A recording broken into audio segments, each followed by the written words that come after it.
La colline aux potences se situait sur la route de Tonton, ce qui signifiait torture dans un des dialectes à l'origine du haut-parler. Très poétique, vraiment. Cuthbert aurait sans doute apprécié ce ravissant effet, mais pas Roland. Il apprécia en revanche la splendeur funeste de l'échafaud, se dressant sur fond de ciel bleu cobalt, silhouette anguleuse, surplombant d'un air menaçant la piste de la diligence. Les deux garçons avaient été dispensés de leurs exercices du matin. Cort avait lu laborieusement le mot écrit par leur père, bougeant les lèvres, hochant la tête çà et là. Une fois sa lecture terminée, il avait soigneusement remisé les papiers dans sa poche. Même ici, à Gilead, le papier devenait rapidement aussi précieux que de l'or. Après avoir mis ses deux feuilles en lieu sûr, il avait levé le nez vers l'aube bleue violacée et avait de nouveau hoché la tête. « Attendez ici !» avait-il dit en se dirigeant vers la cabane de pierre penchée qui lui servait de quartier. Il en était revenu avec une tranche de gros pain azime qu'il avait cassé en deux pour en donner une moitié à chacun d'eux. « Quand ce sera fini, vous émietterez ça sous ces chaussures. Prenez garde à bien faire ce que je vous dis, ou bien vous aurez affaire à moi la semaine prochaine. » Il n'avait pas compris avant d'arriver là-bas, à deux sur le hongre de Cuthbert. Ils étaient les premiers sur les lieux, 2 bonnes heures avant tout le monde, 4 heures avant la pendaison elle-même. Aussi, la colline aux potences était-elle déserte, hormis les freux et les corbeaux. Il y avait des oiseaux partout. Ils s'étaient juchés sur la bardure assaillante qui surplombait la trappe, cette armature de mort. Alignés sur le bord de la plateforme, ils se bousculaient bruyamment pour prendre place sur l'escalier de bois. « On laisse les cadavres » murmura Cuthbert, « pour les oiseaux. »« Montons voir » dit Roland. Cuthbert le regarda, avec dans les yeux ce qui ressemblait à de l'horreur. « Quoi ? Là-haut ? Tu penses que... » Roland l'interrompit d'un geste de la main. « On a des années d'avance. Il ne viendra personne. »« D'accord. » Ils montèrent lentement vers le gibet, faisant s'envoler les oiseaux qui croissaient et décrivaient des cercles comme une foule de paysans expropriés en colère. Leur corps était d'un noir implacable et se découpait sur l'aube pure, dont les lueurs inondaient le ciel du monde de l'intérieur. Pour la première fois, Roland ressentit l'ampleur énorme de sa responsabilité dans cette affaire. Ce bois n'avait rien de noble, ne faisait pas partie de la machine terrifiante de la civilisation. Ce n'était là que du pin gauchy, issu de la forêt de la baronnie, maculé de fientes blanches. Tout le bois en était éclaboussé, l'escalier, la rambarde, la plateforme, et ça puait. Le garçon se tourna vers Cuthbert avec des yeux alarmés et terrifiés, pour constater que ce dernier le regardait avec la même expression. « Je peux pas, » murmura Cuthbert. « je peux pas regarder. » Roland secoua lentement la tête. Il y avait une leçon à apprendre, il s'en rendait compte. Non pas quelque chose de flamboyant, mais quelque chose de vieux et de rouillé, de mal taillé. C'était la raison pour laquelle leur père les avait laissés venir. Et avec son obstination habituelle, son entêtement brouillon, Roland en prit mentalement possession. « Tu le peux, Berthe.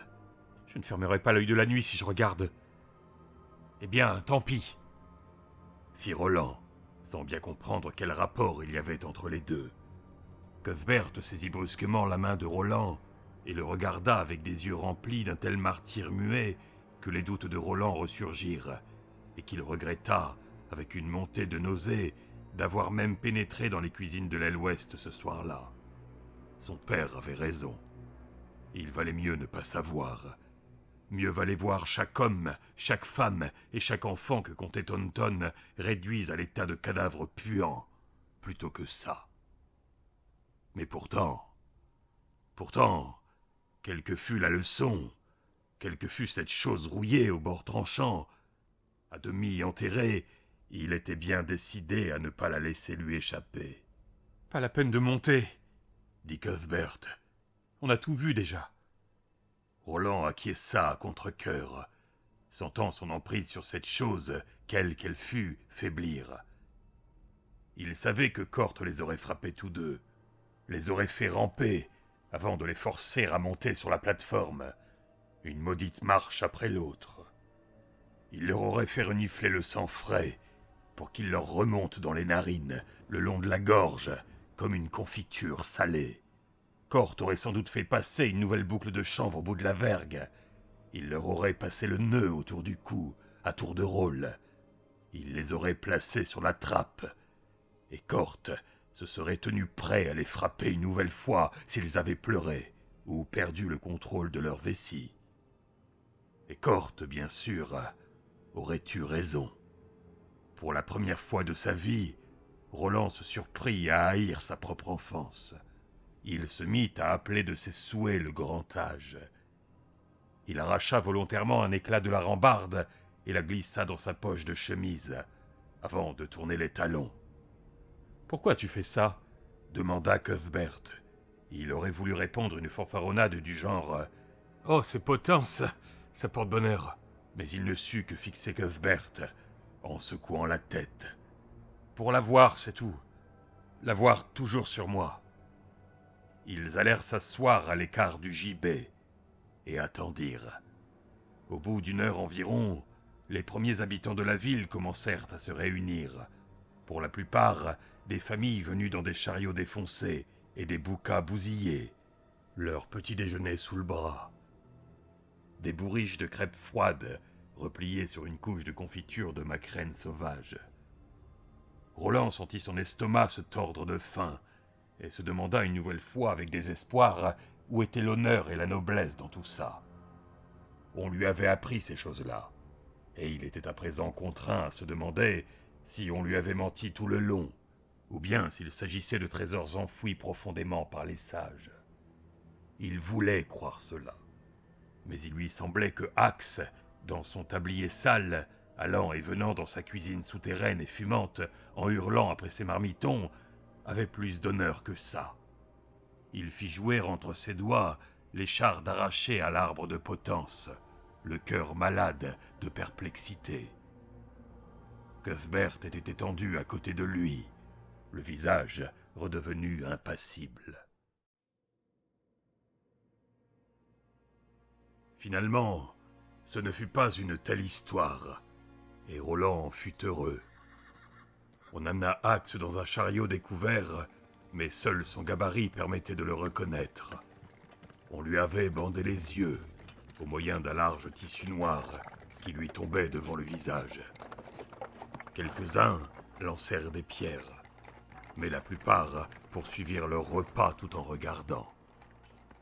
Un pistolero que Roland ne connaissait que de vue, il se réjouissait que son père n'ait pas été désigné par la pierre noire, mena le gras cuisinier en haut des marches avec précaution. Deux gardes du guet avaient pris les devants et se tenaient de part et d'autre de la trappe. Lorsque Axe et le pistolero atteignirent la plateforme, l'homme balança la corde par-dessus la hampe, puis la passa autour du cou du cuisinier, laissant glisser le nœud jusqu'à ce qu'il soit au-dessus de son oreille gauche. Les oiseaux s'étaient tous envolés, mais Roland savait qu'ils attendaient leur heure. « Souhaitez-vous vous confesser ?» demanda le pistolero. « Je n'ai rien à confesser, » dit Axe. Ses paroles portaient loin. Sa voix était empreinte d'une dignité étrange, en dépit de l'étoffe qui lui masquait les lèvres et étouffait sa réponse. Le tissu tremblotait légèrement dans la douce brise qui s'était levée. « Je n'ai pas oublié le visage de mon père. Il m'a accompagné tout du long. » Roland lança un regard acéré à la foule, et ce qu'il vit le perturba. Était-ce un élan de compassion ? De l'admiration, peut-être ? Il faudrait qu'il demande à son père. Lorsqu'on donne au traître le nom de héros, ou au héros le nom de traître, se dit-il avec son air sombre habituel, c'était le signe que les ténèbres étaient là. Les ténèbres, en effet. Il regrettait de ne pas mieux comprendre. Son esprit revint sur Corte et sur le pain qu'il leur avait donné. Il ressentit du mépris. Le jour viendrait où Corte serait son serviteur. Peut-être pas celui de Cuthbert.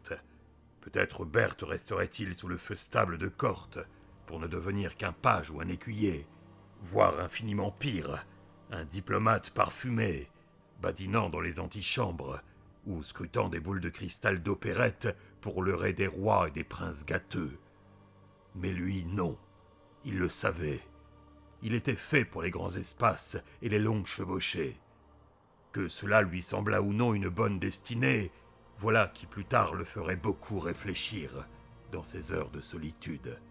« Roland, je suis là. » Il prit la main de Cuthbert, et leurs doigts se serrèrent comme un verrou de fer. « Les chefs d'accusation sont meurtre et sédition, » dit le pistolero. « Vous avez trahi le blanc, et moi, Charles, fils de Charles, je vous remets au noir, à jamais. » Un murmure passa sur la foule, ainsi que quelques protestations. « Je n'ai jamais... Tu raconteras ton histoire aux enfers, l'asticot, » dit Charles, fils de Charles, avant de tirer d'un coup sec sur le levier de ses deux mains gantées de jaune. La trappe s'ouvrit. Axe piqua vers le bas, essayant toujours de parler. Jamais Roland ne devait oublier cette vision. Le cuisinier s'enfonça en essayant toujours de parler. Et où devait-il finir la dernière phrase qu'il avait commencée sur cette terre? Ses paroles furent closes par le fracas que ferait une pomme de pin qui explose dans le brasier par une noire nuit d'hiver. Mais il trouva qu'on en faisait finalement toute une affaire. Les jambes du cuisinier battirent l'air une fois, formant un grand Y. La foule lâcha un sifflet de satisfaction. Les gardes du guet abandonnèrent leur poste militaire et se mirent nonchalamment à tout ranger. Charles, fils de Charles, redescendit lentement les marches, monta en selle et s'éloigna, traçant dans le vif d'un troupeau de pique-niqueurs, cravachant au passage quelques-uns des lambins, les faisant détaler. Après quoi la foule se dispersa rapidement, et quelques 40 minutes plus tard, les deux garçons se retrouvèrent seuls sur la petite colline qu'ils avaient choisie pour assister à l'exécution. Les oiseaux étaient de retour pour inspecter leur nouvelle prise. L'un d'eux se posa sur l'épaule de Axe avec bonhomie et entreprit de piquer du bec l'anneau brillant que le cuisinier portait depuis toujours à l'oreille droite. « On ne dirait pas du tout que c'est lui, » dit Cuthbert. « Oh si, c'est bien lui, » répondit Roland avec assurance, tandis qu'il se dirigeait vers la potence, leur pain à la main. Berthe paraissait confus. Ils s'arrêtèrent sous la hampe et levèrent les yeux vers le cadavre qui pendait en tournant. Cuthbert tendit le bras pour toucher d'un air méfiant l'une des chevilles poilues. Le corps se remit à se balancer. Puis, sans perdre de temps, ils émiettèrent grossièrement le pain et le dispersèrent sous les pieds suspendus. Tandis qu'ils quittaient les lieux, Roland se retourna une seule fois. À présent, il y avait des milliers d'oiseaux. Le pain était donc symbolique. Il le perçut obscurément. « C'était bien, » fit soudain Cuthbert. « J'ai aimé ça. Vraiment. » Roland ne fut pas choqué, même si pour sa part il n'avait pas particulièrement apprécié la scène. Mais il entrevoyait qu'il pouvait comprendre ce que ressentait Berthe. La terre ne tomba pas aux mains de l'homme de bien avant 5 années. Mais entre-temps, Roland était devenu pistolero. Son père était mort. Lui-même était un matricide. Et le monde avait changé. L'heure des grands espaces et des longues chevauchées était venue.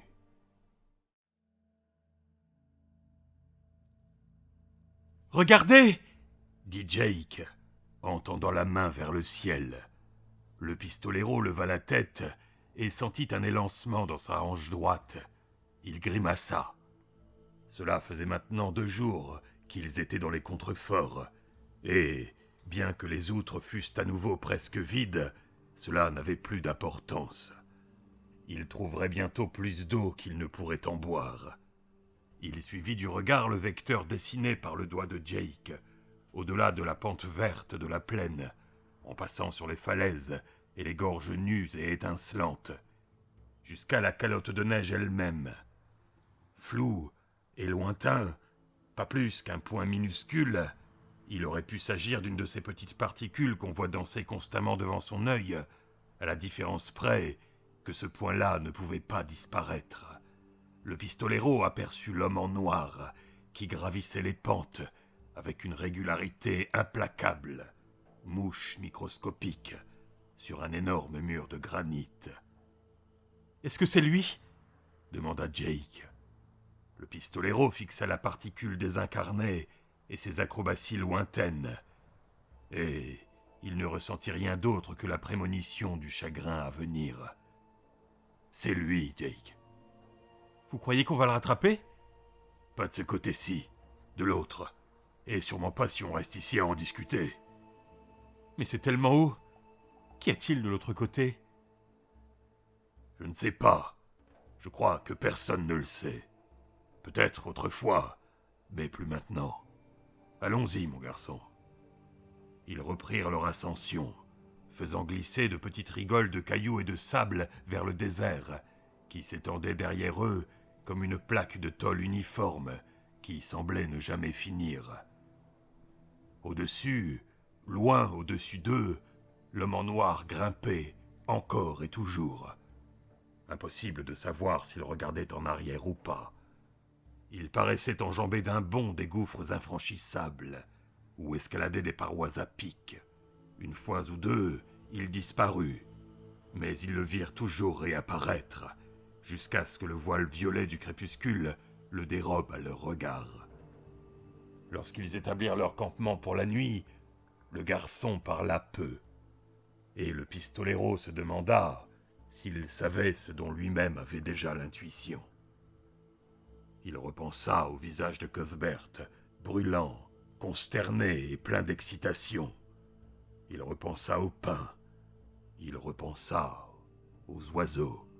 « C'est ainsi que ça finit, » se dit-il. « C'est ainsi que ça finit toujours. Il est des quêtes et des routes qui mènent toujours plus avant, et toutes s'achèvent au même endroit, dans le charnier. Sauf peut-être la route menant à la tour. Là, le cas pourrait bien montrer son vrai visage. Le garçon, le sacrifice, son visage innocent et si jeune, dans la lumière de leur feu minuscule, s'était endormi sur ses haricots. Le pistolero le recouvrit de la couverture du cheval et se roula lui aussi en boule.